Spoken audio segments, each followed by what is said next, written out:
नमस्कार, मी वास्तुतज्ञ ज्योतिर्विद आनंद पिंपळकर.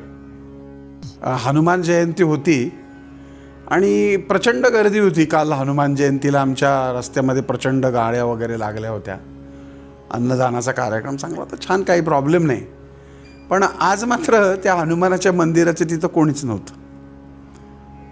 म्हणजे हनुमानाचा जन्मोत्सव, मंदिराबाहेरची प्रचंड गर्दी, लांबलचक रांगा, ट्रॅफिक जाम, कार्यकर्त्यांनी केलेली जेवणाची उत्तम व्यवस्था, उत्साह, जय जयकार, सगळं काही भव्य आणि भक्तिभावाने ओथंबलेलं. हे चित्र पाहताना मन आनंदी होतं.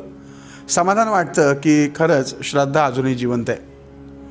पण याच चित्राकडे जर आपण थोडं शांतपणाने आणि प्रामाणिक नजरेनं पाहिलं तर काही गोष्टी मनाला विचार करायला भाग पाडतात. ज्या मंदिरात आज पाय ठेवायलाही जागा नाही, तिथे काल काय होतं, परवा काय होतं, मग त्या दिवशी देव नव्हता का? आज काय आहे का? भक्त नव्हते? आपण भक्त आहोत की फक्त उत्सवापुरते भक्त?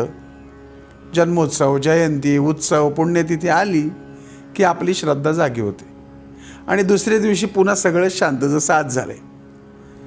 भक्ती ही गर्दीत दाखवायची गोष्ट नाही आहे, ती सातत्यानं जगायची गोष्ट आहे. आज 1000 लोकांच्या रांगेत उभं राहून जय हनुमान म्हणणं सोपं आहे, पण उद्या एकट्याने शांतपणाने मंदिरात जाऊन 2 मिनटं मन लावून बसणं कठीण का बरं वाटतं? त्या मंदिराच्या परिसरामध्ये असलेली घाण आपल्याला साफ का बरं करावीशी वाटत नाही? मंदिर झाडावंसं का वाटत नाही? अहो, मंदिराबाहेर जाताना आपण जे स्टायलिश नमस्कार करतो ना, कोणी 2 बोटांनी कपाळाला हात लावतं, कोणी छातीवर हात लावतं, कोणी असंच मान हलवतं, कोणी असे ते 2 बोटांनी पप्प्या वगैरे घेतं आणि मग काय नमस्कार असं काहीतरी करतं.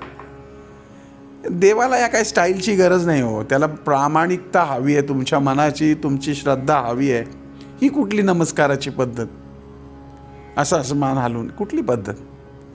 आज मला एक गोष्ट त्या दिवशी मला विशेष जाणवली की मोठ्या गर्दीत अनेकांच्या कपाळावर गंधही नव्हतं. कपाळावर लावलेला गंध ही फक्त एक परंपरा नाही, तर ते एक स्मरण आहे. आपण कोण आहोत, कुठं आलो आहोत, कशासाठी आलो आहोत, याचंच ते खरं तर स्मरण आहे.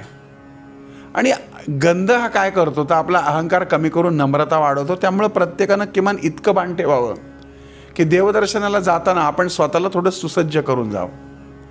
तसंच काही ठिकाणी कपड्यांबाबतीतही थोडं भान ठेवणं गरजेचं आहे. त्या गर्दीमध्ये मी काही स्त्रियांचे कपडे पाहिले, बरमुडा वगैरे सारख्या छोट्या चड्ड्या घालून लोक बाया मंदिरामध्ये आलेल्या दिसल्या. इथं मुद्दा तुम्ही काय कपडे घालायचे काय हा माझा प्रश्न नाही. घालू शकता तुम्ही, आधुनिक काळानुसार बदलायला हवं, स्वीकारायला हवं.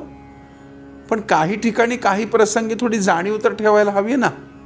ते आपल्या संस्काराचं ते प्रतीक ठरेल. मंदिर ही केवळ जागा नाही, तर ती ऊर्जा आहे. आणि त्या ठिकाणी आपण थोडं संयमित, साधं, सन्मानपूर्वक वागलो तर त्यातच आपल्या श्रद्धेची खरी ओळख दिसते. याचा कोणी काही गैरअर्थ करू नये, हे फक्त भान ठेवण्याचं आव्हान आहे. आणि मला आणखीन एक महत्त्वाची गोष्ट सांगायची आहे की देवाची भक्ती ही भीतीपोटी नसावी, ती प्रेमापोटी असावी. देव रागावेल, कोप होईल म्हणून नमस्कार करणं ही काही भक्ती नाही. करू नका ना नमस्कार. तुमचं जर देवावर प्रेम आहे ना तर त्याचं लक्ष आहे तुमच्याकडं. देवावर प्रेम आहे म्हणून नमस्कार करणं ही खरी भक्ती. आणि खरी भीती ठेवायची असेल ना तर ते देवाचे ठेवूच नका, ते आपल्या कर्माचे ठेवा. कारण या जगातला खरा न्यायाधीश देव नाही आहे, ते तुमचं कर्म आहे. देव म्हणजे निसर्ग आहे, तो निष्पक्ष आहे, तो कोणावर अन्याय करत नाही. तुम्ही जे पेरता ते उगवतं. बाबळी बी पेरली काटा उगवणार, आंबा पेरला आंबा उगवणार. त्यामुळं जर आपली कर्म चांगली असतील तर कोणत्याही संकटाला घाबरण्याची गरज नाही. ती संकटं विरून जातील. हनुमान म्हणजे केवळ शक्ती नाही तर निस्वार्थ सेवा, समर्पण आणि सातत्य. त्याने कधी स्वतःचं प्रदर्शन केलं नाही, कधी गोर्दी गोळा केली नाही, कधी आज विशेष दिवस आहे म्हणून भक्ती करतो असं म्हटलं नाही. त्याच्या श्वासातच राम होता आणि त्याने प्रत्येक क्षणी रामकार्य केलं.